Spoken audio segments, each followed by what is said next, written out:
That's the biggest hurdle for people.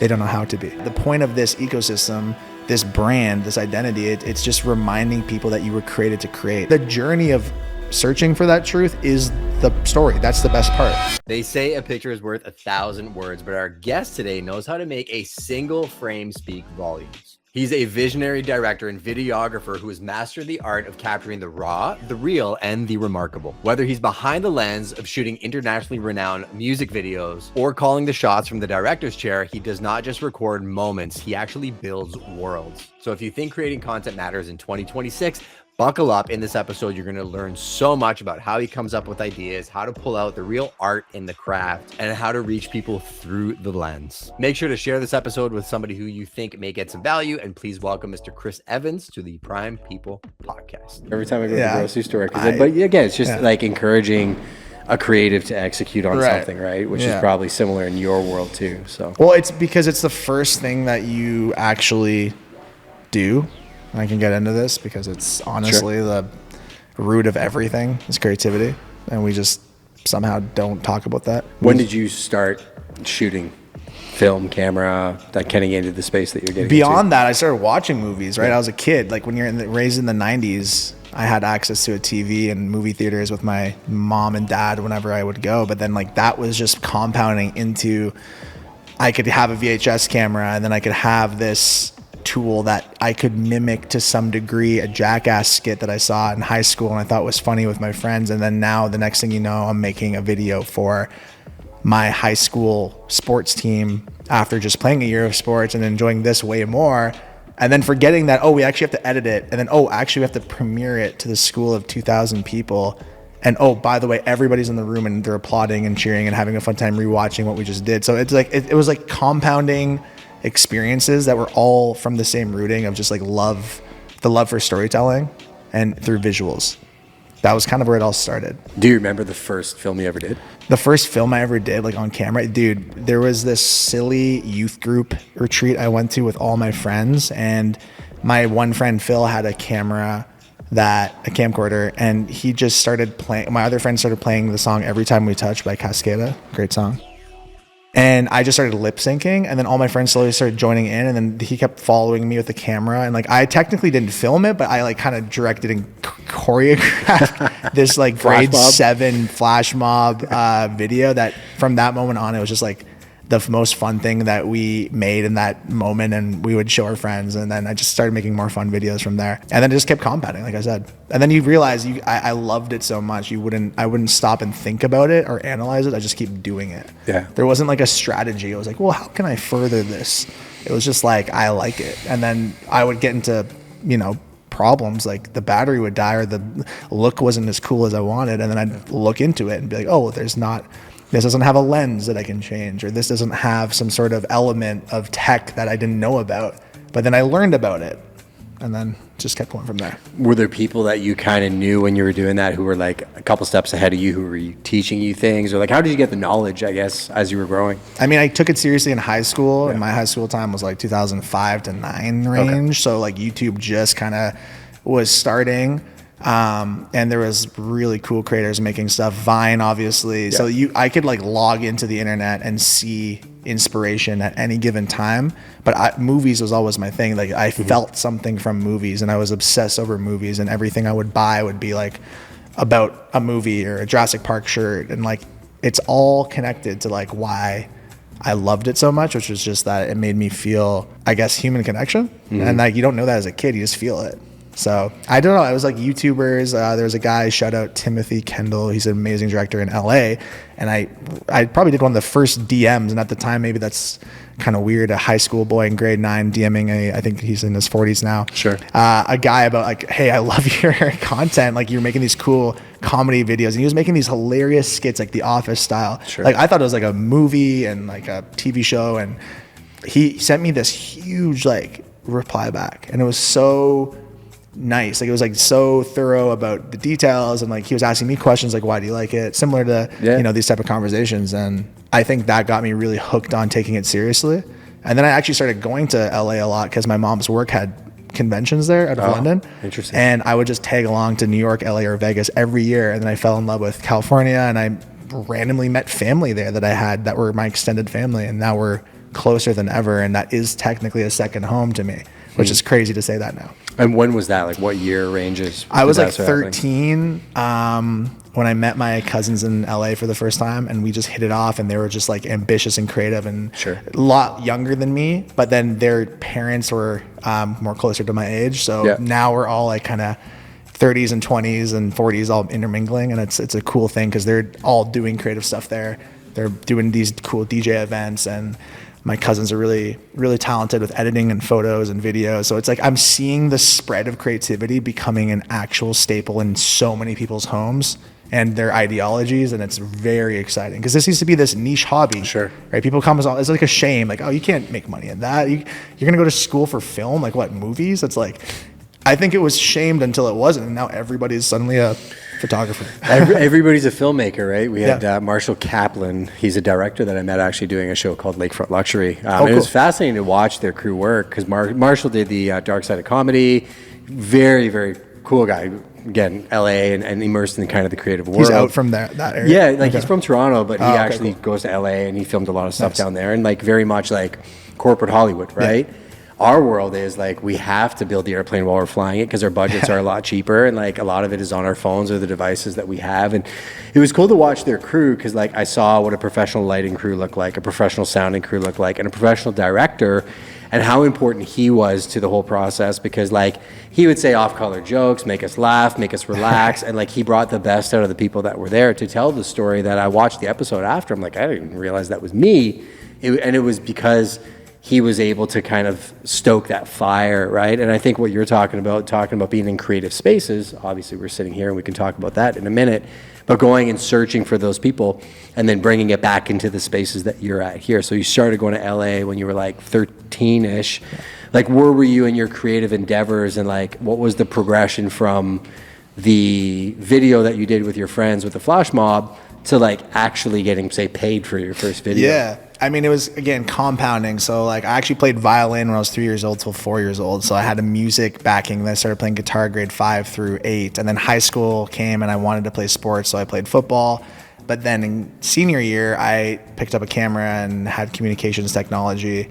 That transitioned into filming a lot of stuff with friends, but then also weddings. And I got into weddings and I met Lee Man Productions, and that was back in like 2010, wow.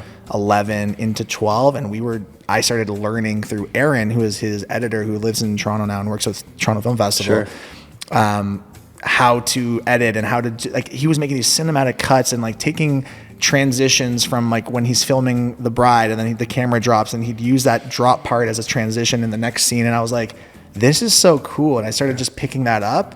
And then I took it and started actually working in that industry with them I was shadowing at first. And then I started being an editor and shooter for weddings for 2-3 years.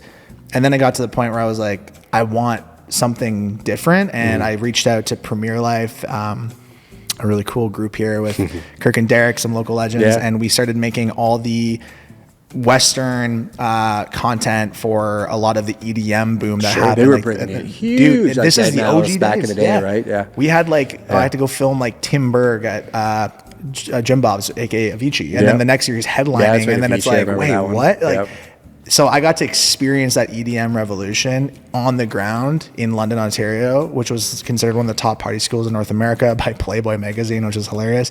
And all these little things that were compounding, and the people I was meeting. And then on the back end, my boys from Music Hall that were always opening, Loud Luxury, they started cooking up too. And then everything just started expanding from there. So fun little story. Joe DePace was actually a bouncer at Jim Bob's before he was a DJ. We remember Joe. I still remember Marty giving him the name Keep DePace back in the day. Way. But we actually met at Jim Bob's one time because like I did every job in the company.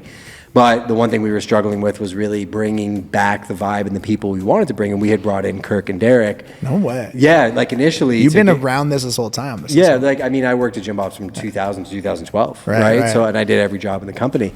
And Matt, the GM at the time, was like, man, how do we fix this, right? Because we had the wrong element, the wrong people. So Derek and Kirk came in. They're like, oh, we'll pack the place, empty it first. So I think we played country music for like 6 months to just clear out the crowd that was there. And then they started bringing in the groups from Western and King's College, and they started bringing in some really great people.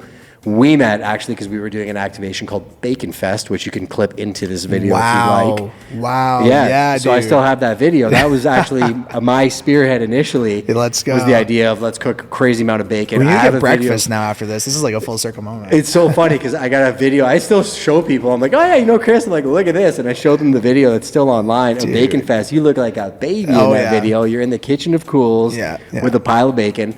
It's indicative, I think, of who you are because we always kept up over the years. And it was cool to see you grow because you just would try stuff. You wouldn't be precious about it. You would work on massive things. Even Joe, like I still DM him and talk to him to this day. And he's not pretentious about it, even though he is who he is from a global scale. He's still the same guy that I talked to before. And it's very rare. Like I've seen people at peaks and valleys, and you see how success can get to people's head in a massive way, and it changes the character of who they are, and they start big dogging people, not realizing that like we're all the same. We could all be at the top of the hill one day and at the bottom another. I guess. Yeah. How do you navigate that? Because you've worked in some very like high caliber environments. I right? mean, I got to be a fly on the wall, but I also got to be like always on the back end of the spotlight, so I never had to feel the wrath of like cameras and expectations. And I think naturally that's going to shape somebody, so I can't be like judgmental about how people got a little arrogant or they focus on the wrong side of things while I'm comfortably on the backside getting to actually shape the narrative and shape the visuals and shape their story. I think it was the moment I realized like I'm actually the bridge between you and all the attention that you think you need. And that wasn't some like haha like power thing. It was just like a whoa, like this is like a big deal for them and for me, so why don't we treat this authentically and like be yourself? But then you get a lot of pushback from certain creatives or celebrities where it's like they have an image to uphold, and then I would see the fakeness of that and I'd be like, well, this isn't why I do it. But then I would slowly just be drawn to the people on the back end who didn't think that way. And we'd be whispering in the back corner of a shoot of like, this is, I'm more this direction, not that direction or whatever. And then I would just build, I just like people, man. I like people that I can communicate with. And if I can communicate with you, then the next thing you know, we're doing something. Like, it's actually so simple, and more than ever now with all this technology and all this interconnectivity with people and digitalizing humanity, it's like you can actually be yourself, but that's the biggest hurdle for people.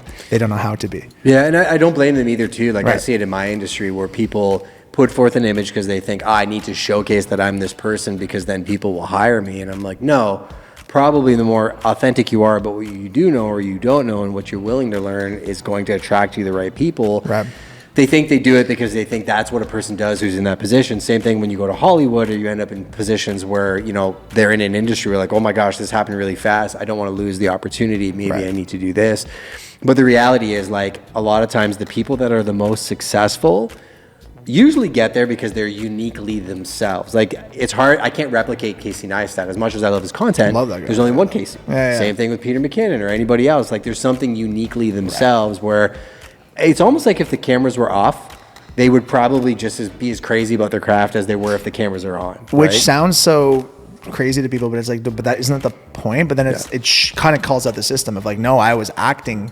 This is not how I am off camera. But I'm like, well, then how do you like? 'Cause to me, I'd be like, man, like that's exhausting. Like I'm filming this from the sidelines and I'm seeing how much pressure they're putting on themselves mentally from the backstage, and then they're on stage or then off stage, and I'm like, wow, there's so much here that I'm like secondhand stress almost. I'm like, dude, I don't feel bad I don't feel like I'm missing out.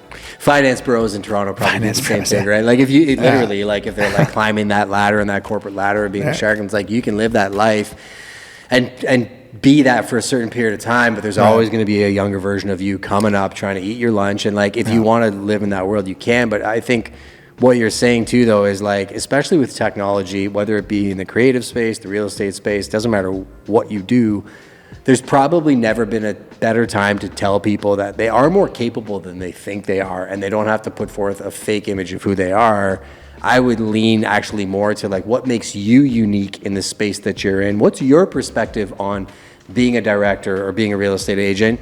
Because it's going to be different than mine. It's going to be different than yours. And how can we collaborate and raise the entire industry to a better place so that like what you're doing with this space, trying to encourage more collaboration within the creator ecosystem, right? 100%. It's about going back to the roots of what it is to be human in a farm setting, in a forest setting, on the grass, like just playfulness, creativity. And then you grow up a bit and then you realize you can kind of trade talents and you can help each other. And we forgot that village mentality and we went right into like this corporate mindset of like, how can you help me get more? Yep. And it was like, well, that's not authentic trade. That's just ego. And it's this lie that we all have been gifted in North America specifically, which is like, we don't have enough, even though we literally live like kings and queens every day. Wild. In abundance. Yeah. So much abundance that we're drowning in it. And then we complain about it. And then it's like, have you left the continent and seen? Anyways, but that's my take. And I've been blessed to travel the world. So I have like, every time I come back to London, I really appreciate what I have. And I think that perspective kind of just grounds me. And then it gives me reason to just triple down on this stuff. Yeah, you're not wrong. I think North American mentality is very different. Like my right hand, my executive assistant's in the Philippines. She lives there. Oh, cool. She's a VA, started off with me as like just an executive assistant when I was starting the company. And she's earned her way up to like operations manager. She shows up, she works so hard, but her family values and how much she cares about that. Like that's actually what I like about her the most is she's always talking about how close she is with her parents. That's awesome. You know, she's going to have a baby soon, her spouse, and like how important that is. And like we've tried to create an ecosystem where she can grow. And it's not punching a clock because what you're doing for me and you're literally just a line on an expense sheet, which is like the North American way, where it is very much like, it's so much in your industry, my industry as well too, where people are friendly with you because like, what can you do for me? Or like, what's the angle? They look past you when they talk and it's like, all right, they're never present. 100%. And they're not looking you. Even like I get so excited when I have these conversations that like I actively sometimes will try and not think about the next thing I'm going to say because I just want to hear your perspective on things so that I can understand it a little bit more. And maybe I can't bring you any inherent value right now, but maybe somebody I know can, right? And like, so speak a little bit about this space that we're standing in and Laser Quest and like what you're doing for the creator community. So I started figuring out that my love for video and editing and filmmaking and people kind of just kept getting pushed into bigger collabs, meaning like I loved holding the camera and filming the shot, but then I would meet a guy like Nico and I'm like, man, he has a really cool eye and he's consistent with that. And I'm like, and then, then I meet my other friend over here and he's really good at cutting those clips together. And I would see the vision and then start to curate it. And so I ended up just becoming a natural producer and director. And that's kind of where things got pushed into the last like decade for me of incorporating and figuring out a brand. And my brand was Sevens. And honestly, the lore in that is just, it was literally within my name. Because people would call me Chris Evans or Sevens. And unfortunately in the film industry, when you have the name Chris Evans, it gets a little confusing. So I had to kind of divert. And Captain America. Yeah. So I to this day get that so much. I'm like, man, I can't even get a social media or a website. I can't get anything. ChrisEvans.com. Like what? And then the 7 just started, I kept seeing it everywhere. It was like following me like obsessively, like a Jim Carrey movie or something. And I just coined the word Sevens and Sevens became this brand. And I had this a 7 and a Z and I was like, that just looks cool. I like it.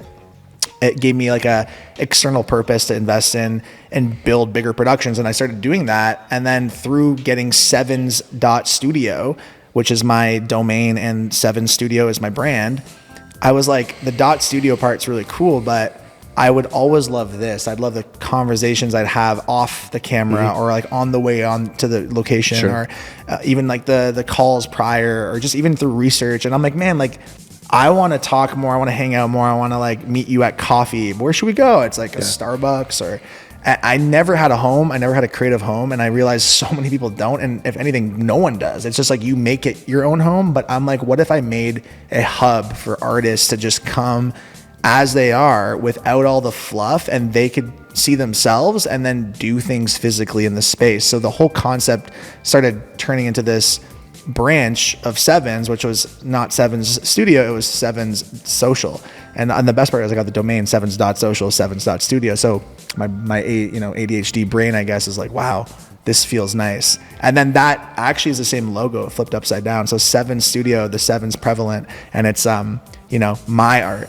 And 7's social, if you flip it upside down, the 7's hidden, and it's kind of hidden in plain sight. I call it a creative incubator or a speakeasy space because we're in the downtown core in the middle of everyone and everything, but if you know, you have no idea it's here. And when you do find it, and you walk into some really, really cool events, really cool conversations, and you meet the coolest people, and that has been the compounding element of this idea that actually I started in LA. I did a pop-up, a 7 Social pop-up, and we had actresses, we had DJs, we had artists, we had people off the street filming, like coming in, like, what is this? Are you guys doing this all the time? And I remember being like overwhelmed with joy. I was like, man, like, you guys want us here in Venice Beach every day? Like, that might be the goal one day. Then I came back and I kind of brought that curated energy, and it started very innocent of like having this coffee shop space that I wanted to like have a secret backspace for members only that were in the arts. And I'm still pushing for that type of so they have a creative model. Space to go do their thing, but right? it's like there's a accountability factor, which is like, it's not just open to anybody. The actual only catch here is you have to identify as a creative, which to me is ironic for a lot of people, because that's like the hardest part for them. They're like, well, I'm not really creative. I'm not really an artist. And I'm like, okay, well, come to a couple events, come get inspired, listen to some other filmmakers and other musicians. And I guarantee you're going to be like, wait, I totally agree with this person and this ideology. Maybe I am creative, right? And also, it's a frame. You have a 7 to 7. If you hold it up and directing, you're doing this all the time. Like, what's the frame? Like, come on, Nico, what do you think, right? It's like, okay, that's the shot. So I was doing that, and I'm like, imagine I just gave a frame to people, anyone, but it was a building, and it was a room, or it was like an event. And now so out of 10 people who come in this space, at least half of them, or a little less maybe, will be like, I have an idea for this. And then they turn it into their own space. So it's like a blank canvas for you to paint. It's a gym for creatives. It's a box for you to work outside of. Those are like the slogans I kind of rotate around. But that is the point of this. And London, more than ever, is a hub that needs it. And it just expanded into this really cool network and community that's connecting all communities of art, not just one sector. And I think that's the important part, because I've done events where I know 2 people in that room that would not get along outside of this, but they're connecting on art. And I'm like, I love that. And we have this huge wall. So Laser Quest is attached to this building. This is the 7 Social Dundas Studios location. I have a 7 Social, the Beach House location in Port Stanley, which is the same model and idea, where it's like we have an ecosystem downtown in Port Stanley.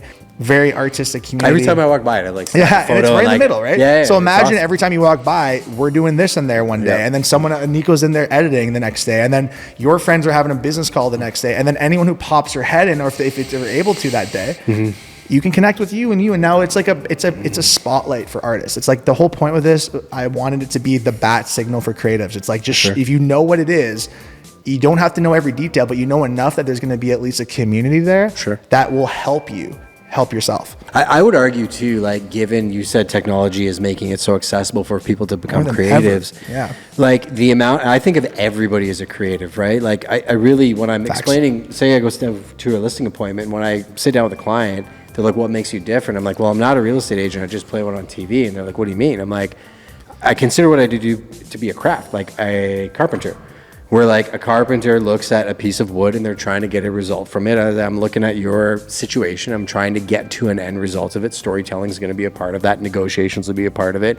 Harbor merchant, they're craftsmen. Like they create their own beans. They create their own branding for the naming of the beans. They're posting content on social. Like any restaurateur, anybody that runs a business or an entrepreneur in this day and age is a creative. They probably just don't know it yet. And I almost feel like if you had people in that community, like Port Stanley here, that realize that, like, listen, I know I want to tell my story. I'm scared of a camera. That's what it is. Being in a place like this with somebody like you, the level of talent that you could teach them how to storytell using their phone. Like, without it being scary, would be unbelievable. 100%. And I feel like every time I have these type of conversations, we go on some side mission on lighting and audio and things that we already know. And that was the barrier for that person. They were just like, oh, I didn't know I could just buy that on Amazon. I'm like, dude, I just had a meeting this morning at Kellogg. Shout out Ulanzi for the cheapest. I was going to buy a carbon fiber tripod for $1,000. He's like, bro, Ulanzi, you can buy this for 100 or 150 bucks. So that it's misinformation. And we live in this tech boom where creatives can literally educate, encourage, inspire other creatives to just start. And then we're all now like-minded and doing at least the same type of thing towards the same type of goal because we love it. That's the difference. Like, I love this. I love trying to do this. The outcome is so irrelevant. It's like a cherry on top of a milkshake. Like, I love the milkshake so much, but the cherry is not really necessary, but it's kind of cool that it was there. Have you read the War of Art by any chance? Dude, unreal book. Best book ever, right? It's I agree. I think of what I said earlier about my dad telling me, "Oh, you're a good photographer." Like, put this seed in me that, like, maybe I'm not, but like I think I was, because my dad encouraged me to do it, and then it spurred me to take more photos. The photo you took of Anna and David the other day, I looked at that. I'm like, it was such a perfect image of how much they love each other beyond the sale and everything. The one else. you showed me, that was super cool. Yeah. I'm like, what a sweet couple, and I'm like, you encouraging the creativeness in the ecosystem, I think, is something that is so needed, because there's so many people that touch people every single day in their businesses and in their lives that don't realize that if they could just not be scared to take a photo, shoot a video, or try, imagine if they just tried consistently for a couple of years, what they could be, right? Even days, like more than ever, you have access to any type of content, video, encouragement, opinion, anything, and tool. You can go to the mall. You can literally go to a variety store now and probably buy like something that you can use. Like, you have every excuse to do something. Like, one thing I always say is, at least I want to provide a space for people where we can cut the fluff and you have no excuses left. No egos, no nothing. It's like, why? I kind of want to start this podcast. Oh, great. We have a podcast set up. Sure. Oh, really? Well, I'm in a band too. Oh, we have a music venue. Oh, I'm also into photography. Oh yeah, we have lights in the photo studio.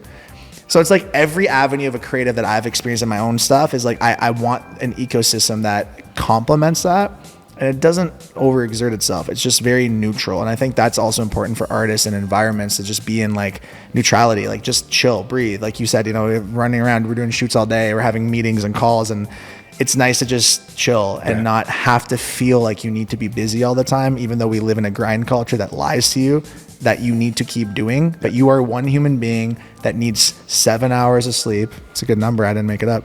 And once you're awake, you got to hydrate and you got to take care of you first before you can do anything else. But we forgot that. And now I think we're kind of going back to the roots of like, oh, I should take care of this body, this temple, before I try to do anything else. And I don't know, that's kind of my guide, at least. Well, same thing. If anybody that's watched the show, I've said this 1,000 times. My stack is faith, family, fitness, fun, finances. Before it used to be, well, I got to make money because I got to take care of my family, so I'm not bankrupt. Reality is, though, people work jobs they hate to buy things they don't want to impress people they don't like. And then they're miserable in their work, and they wonder why. It's because they have a wife at home that's miserable because they're never around, a kid that doesn't respect them, they don't go fishing or do anything fun, and they hate their job. Where I'm like, you reverse the order, you take care of spiritual, mental, physical health, go have fun, take care of your family and friends. You're like, I only got this much time to go make money. I'm happy when I'm working really, really hard because I already took care of those ones, right? And like, I think, again, North America got it twisted where it's such a consumerist society. David and Anna said that when we shot with them the other day. People are just at Walmart buying stuff because they just think they need to buy stuff. When in reality, it's not going to make them any happier. Sometimes it's, getting outside and gardening and like going for a walk, and then you get these creative ideas, and then you can go execute, and you're in a much better headspace to actually 100%, do it, right? Man. You just got to move and not be caught in your own delusion that you don't even know you're in. So it's like the least we can do is try to help each other get out of those like mental states. And I love that you have spirituality is the ultimate anchor, whether you want to admit it or not. It inevitably hits that point. Like, people spend their whole life reverse engineering. They spend their whole life reverse engineering the opposite direction, which is like physical first, everything on the surface, then maybe mental and emotional, and then spiritual. It's like, well, you will only know until you try, right? And I think we can agree on, like, faith is my fuel. So for me, it's like I do everything because I know I can do it deep down. And I also just I feel that the least I can do is give back from all this fruit that I have, all this blessing that I keep getting. Just even having a conversation with you is a blessing. Being able to have these lights and have a space to do it in for now, it's amazing. It's a blessing. We just don't know how to compound blessings, and we're so focused on these shiny outcomes that are never even coming, like, half the time. They're just in our head. We're trying to, like, it's funny, you see kids that try and protect their own toys versus the ones that give, right, and share. Actually, yeah. It makes a huge difference, right? Where, like, the kids that give, they're always happy because they're not attached to the toys. If some kid takes their toy, they don't care. They'll figure it out and go do something else. But a kid that is just selfish and always kind of trying to just keep everything to themselves, you take their toy, they collapse. And same thing with adults. Adults are just little kids that grew up, right? And I guess I definitely want to encourage the creative space conversation, because I think there's a lot of people that I talk to on a day-to-day basis that'll message me and be like, hey, how do I do social media for business? And I'm like, it's kind of got to start just doing it first. Post 3 stories a day. What are you doing? Where are you doing it? Who are you doing it with? Start figuring out audio and lighting. It's not super hard, but if you don't do it, you're just never going to get better, right? I love that you're actually trying to curate that in the community. 100%. And those are tools that we have in our back pocket. Like, I've been doing production. It's so easy for me to tell you how to set up a light if you think that's the obstacle, but I guarantee it's not. It's just you starting the thing. It's never the light or the camera or the lens or the audio or the outfit or the location. It's you. Like, you can go into any space and make it work if you want to. If you don't, find another space. It's like simple divots. So yeah, the point of this ecosystem, this brand, this identity, it's just reminding people that you were created to create. And that's actually my motto. Also, segue, I started a non-for-profit 2 years ago called Created to Create. I haven't really unveiled it yet, because the purpose of that is to fuel this type of thing. So on the back end, I want to have a non-for-profit that funds artists to be able to actually give them another step to do the thing. Because, you know, you do need a dollar once in a while. But we've been doing this without money somehow. Sure. And again, it's a blessing. I don't know. It's the right people at the right time.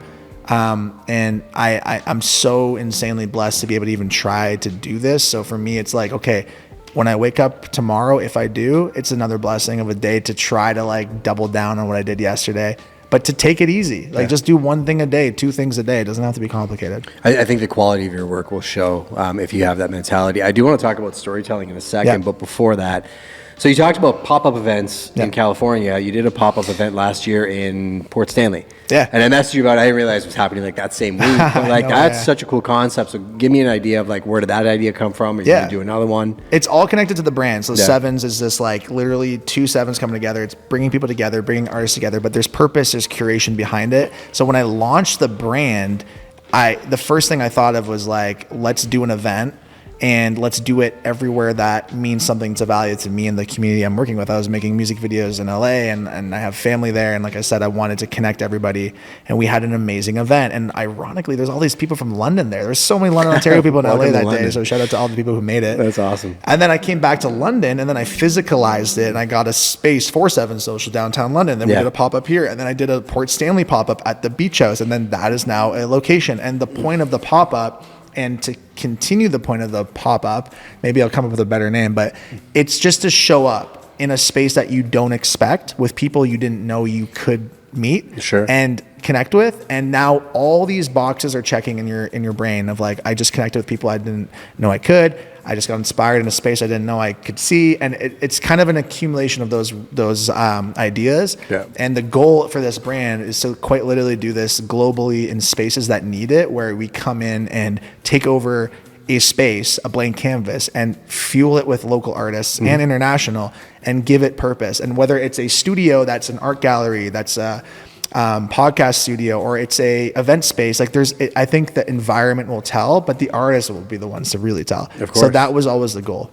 Super smart. It's injecting energy in relationships, because it's the same thing. You put a room full of people, you don't realize some people in that room are interconnected in different ways you didn't even realize. Like, you know that person? Oh, you know that? And that's the most London thing ever. Yeah, it is. It's like we all know each other a degree away. Like, it's insane. It's sickening here, the amount of people. I'm like, how did I not meet you yet? Yeah, it's pretty wild. I came from Montreal in 2000s, actually. And oh, right, you're out there. Yeah, I transferred over, and I remember they were like, oh, I got you a job at a place called Jim Bob's. I'm like, what am I walking into?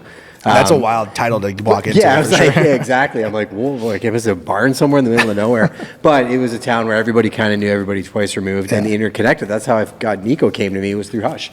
It was during COVID. And Frog was shut down, I think, at the time. And he's like, hey, I got this great creative. I didn't need anybody for anything. But I'm like, sure, just come hang out and we'll see what's up. And let's see kind of where it goes. It's been, what, 4 or 5 years now?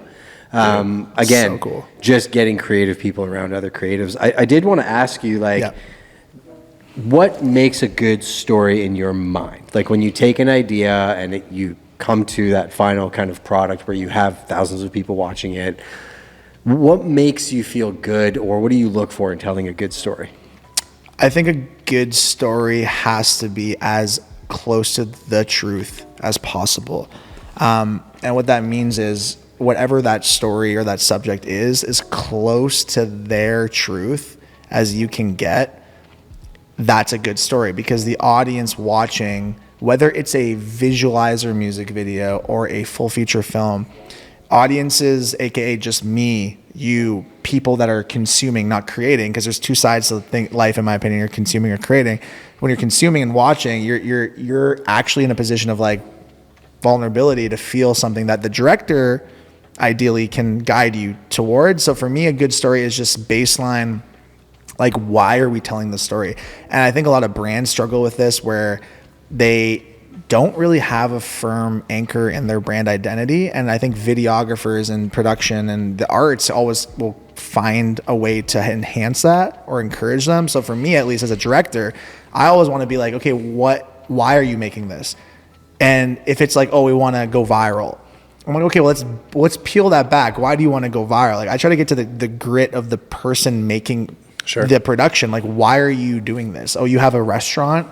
Okay, so you love cooking. Let's talk about that. And then you get to like okay, well, you started this restaurant at this time, and your dad used to cook for you, and you got there it is. So it's like, okay, there's it's a natural emotion, but it's the truth. It's like your dad used to, whatever the story is. But they don't think it matters. Yeah. They're like nobody cares about the story of my dad, but it matters the most, right? Exactly. It's like going back to the first thing of like, you don't really give yourself a chance, but now more than ever you can. And I think it's like realigning people's, honestly, their peripheral, and being like, dude, like look yourself in the mirror, be okay with that person, and then you'll see an influx of stories. Like, there's so much truth to be told, and the journey of searching for that truth is the story. That's the best part. Sure. The outcome, again, is it's just like, okay, it ended, or wow, that was like, sometimes you get a crazy twist in a story and you're like, that felt a certain way. But I think it's the build up. It's always the journey, not the destination. And I think you can say that and recycle that 10 times over, because it's so true. If you're not living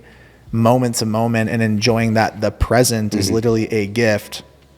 I mean, it's in the word, it's a present. That's all that exists. So like right here, right now is all that exists, even though it's like, oh, I got to go get ready for this event. You got to go to the next meeting. Sure. If the more we learn to be fully present, the more truth you get, whatever that is, a conversation, a story, a video, a business meeting. And I think that's just the way to do it. Do you ever encounter people where you're like, the moment's just not there and you need to let it breathe and you reset? Like, how do you recalibrate somebody who's maybe not in the space you need them to be in? What's an example of like not in the space? Like, well, I mean, like say they're having a conversation, but you know they're in their head, they're just flubbing their lines, they're overthinking everything, and you just need to like... Oh, you see them like kind of tripping over themselves, but then you can't... like, I just need you, right? I think it's detachment, man. Like if I learned anything in my 30-something years of being alive somehow, I just feel like the more I attach to outcomes that I think are going to happen with a relationship, a conversation, a video, I'm always left disappointed, or I'm always left uncertain, or there's always something that was misunderstood. So it's kind of like letting people align when they're ready to, versus chasing an outcome that you think fits for them. I just kind of let it be. I know it sounds so zen and cliche, but it's like, I don't know what else is the truth in that, in that area, because for me, I'm just doing the best I can in 10-minute intervals each day. And that usually leads me on a lot of side missions. If you know me, I can't wait to open that phone later and see what side missions I got to do. But it's like, it's part of the fun, right? But it's also like, I think letting people be where they're at without having to come in with always a way to fix it, or and I don't want to talk levels. Like if I'm at a level 10 and then they're at a level 4, you got to meet them at 4. It's like, I actually see it all like one line. It's like, I'm just over here, you're over there. We can kind of banter and maybe meet in the middle. Like maybe that's what we needed to do.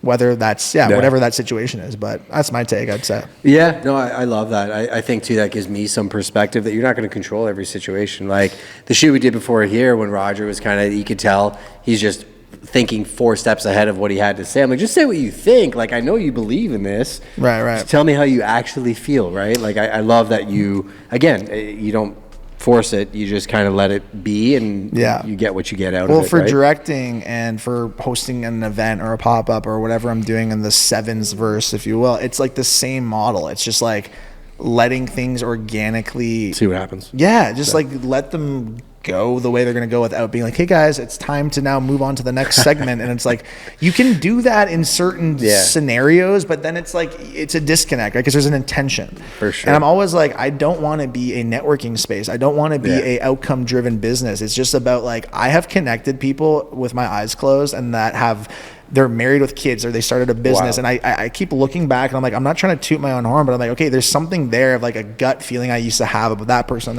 And then now they're like, kind of connected. It's like, okay, well, that makes sense to me. Yep. Like my gut already, I always say you have 7 seconds in your gut to tell you the truth or 7 years to learn about it. So it's like, you're going to take that time to, just make that decision that you want to, or if you wait too long, it might take you a lot longer. Yeah. But that's being human too. You're supposed to kind of like trial and error. But if you hold on to shame, that's where the weight comes in, right? Oh, of course. Or you overthink it, or you think that nobody's watching you too. Like a lot of times people are concerned that everybody else is waiting for them to fail or watching what they're doing as if it even matters, right? Where I laugh and I'm like, the only people that care usually are the people that don't matter, and the people that matter usually don't care. Right. So it's true. I was curious about your perspective on like new age media. You said the word going viral, and I'm like, new age media. Yeah, like the hook culture in my industry. Everybody's concerned about, going viral and the amount of views they get on a reel. And I laugh because I'm like, I've got the data where some of my videos that have 200 views sold properties and ones that got 100,000 didn't, right? And I'm like, it doesn't really matter. Like sometimes there's a disconnect of what you think is an objective view of success. And like, I personally like long form movies. I think that kids these days need to get used to reading books, watching full stories.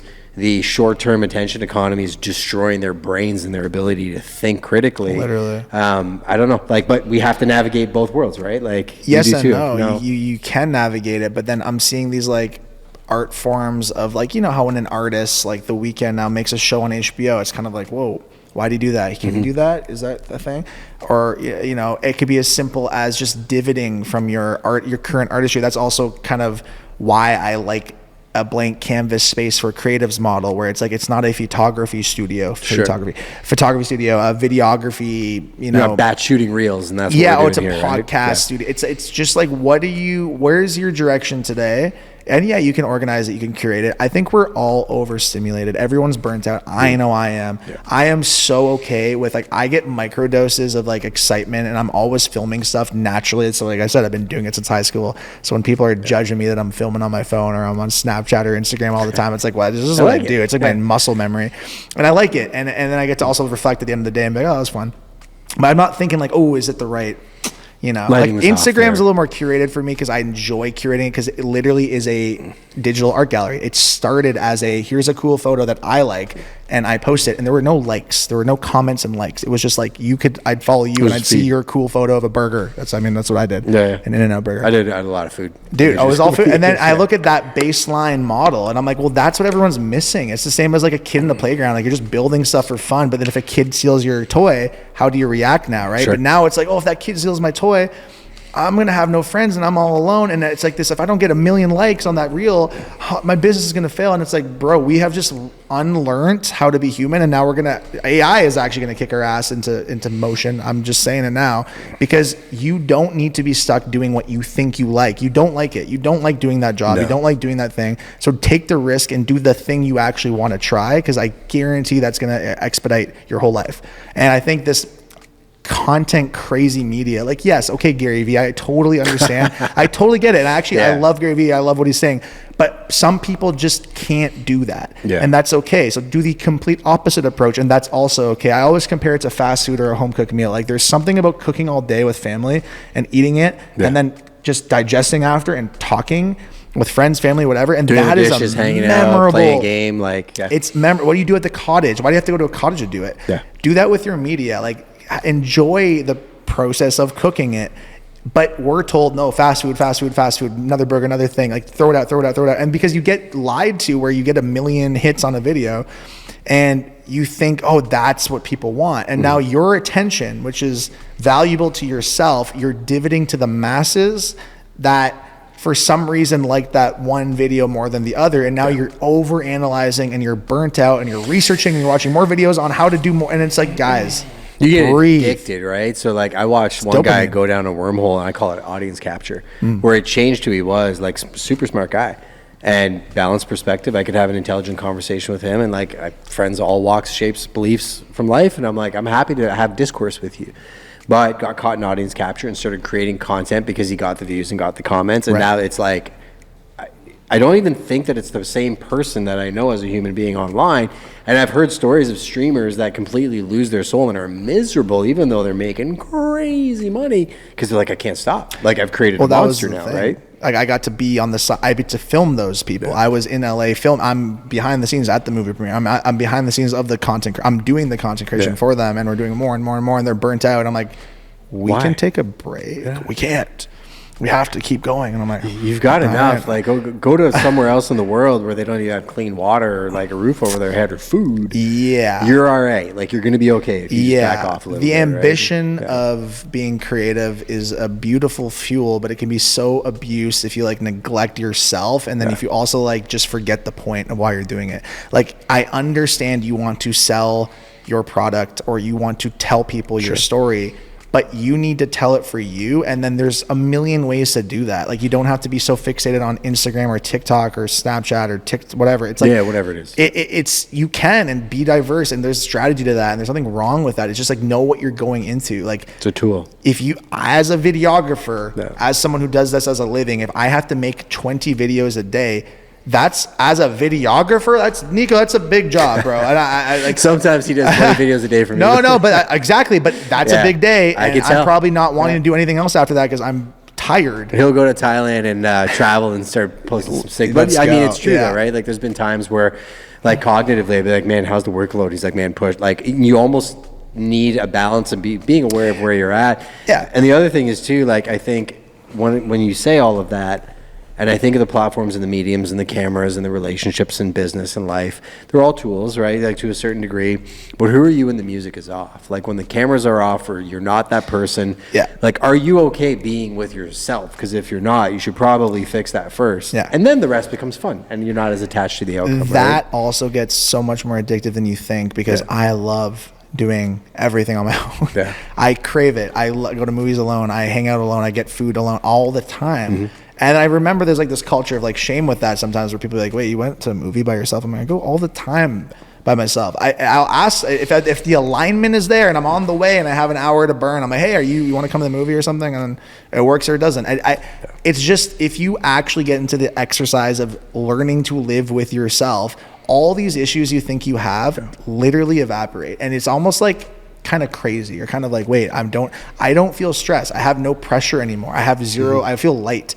And I don't think people understand how that works. I'm like, well, I'm detaching from things. I'm not letting vices guide my nervous system. I'm not doubling down on things in my gut I know I shouldn't. I'm just letting myself be. I'm letting myself fail too. That's an important thing. It's not this perfect storm. It's just, well, it is a perfect storm, I guess. It's allowing yourself to be comfortable to try things and fail without having all this ridicule, because you have to go home to yourself at the end of the night, or a significant other or a family, and it's like, yeah, but if you're not aligned with you, you're doing them a disservice, and you're training your kids to fake it when it's not okay, and they can smell it, and they know that. Who's more honest than a kid? And it's like, why are we taking that away from them? You know, it's like the classic, I think it was like a Kanye West quote. He's like, you're taught to like jump off a table and be Superman, but then someone one day says, hey, don't jump on that table, that's an expensive table, and then it like changes your perspective of like, but why? What does the table have to, the kid's like, what? The table? The adult's like, no, it's a very important table, you don't jump on it. And it's like you have to almost reverse engineer people now more than ever, because it's a new world. We're in Web3 soon. We're on AI is taking over your jobs. Like it's not fear. Stop thinking. I showed him some stuff earlier today. He couldn't believe it. I was talking to my phone, telling it to do stuff, and it's a 24/7 employee. And I actually told my team this week, I was like, listen, I'm just telling you this so you understand where it's going. I can do what I did last year with 5 of you. There's 30 of us. You need to understand that you are no longer needing to do the work. I need you to understand how to create outcomes. What's cool about that is like you all have unique skill sets, to now use the tools to not have to do as much work, and you're going to enjoy your life. You'll have your baby on the beach, and we can still do the outcome, and like, let's get after it, and let's learn to use the tools, not become a slave to them, because there's another segment of the world that is going to become a slave to AI. And just like social media, they're a slave to it versus use the tool, put the tool down, you're cool. Versus the people that like they get on their TikTok or their Instagram and they can't put it down. Yeah. The tool's using you, you're not using the tool. 100%. That's the fact. Like, I mean, post-COVID, you have an influx of fear and faith, right? Like this started in COVID because I chose the faith route and I just did not listen to the fear route. And the opposite happened to a lot of people. I lost a lot of friends. A lot of terrible things happened. The world, the economy. We can go on. I mean, you open your phone, you know what I'm talking about. There's always something happening or someone offending someone. And it's like, okay, but how is that affecting you? Like, you have to live with the mirror in your hand. Like, put it down and go for a walk for 5 minutes and just see how much that actually might change your whole life. It's little compounding elements like that that go like tenfold for you. I tell people all the time, like, just, it's not real. Put your phone down, go for a walk in the forest, come back, and like, it's going to change your life, right? There's in terms of not being in that world, because if you're in that world, then you're going to get that confirmation bias because all the big tech companies feed it to you because they want time on platform. And it's like, just kind of the matrix is a real thing. Like, figure out a way to unplug yourself from it, right? Facts, dude. You need to be on those things. It's not, again, it doesn't have to be sinister. It's just like, this is how it works. For a business, which is your tech and your phone and your apps to operate, you need to be using it. So there's always a reason to come back to it, but you can disconnect. It's just we're trained to not do that anymore. But it's funny because we can recognize it with people, right? Like when you get around a real estate agent you don't know, assume that they're going to try and sell you something and maybe check the things that they're telling you and steel man why they may not be the most ethical. And then maybe you develop a relationship and they end up being somebody you can trust. Same thing with the internet, same thing with everything out there. Like we go to Burger King, we know that they have all the images and the smells and the sales on to get us to spend our money. As long as you start to recognize the things, they don't control you as much. Facts, just let it be. Like, go to McDonald's, go to Burger and get the burger. Don't try to like conform it to something it's not. Shut down on a burger, damn. I know, me too. We're going to end it here just because I know you got another meeting coming up. Yeah. If you're in the creative space, if you're an entrepreneur or you're a business owner, or you're anywhere near London, Ontario or Port Stanley, I definitely want you to connect with Chris. They have a really cool application process for creatives online. If you're in the area, I definitely want you to encourage collaboration within the space, especially if you're a creative. Prime obviously touches the real estate space, but we do a lot in the media space as well too. So if you need a personal connection, let me know and I'll make a direct intro. I appreciate you making time for the audience, Mr. Chris. Thanks for watching. See you on the next one. Thanks for having me, man. Love hanging out with you. See you on the next Bacon Fest video. Yeah, let's do it.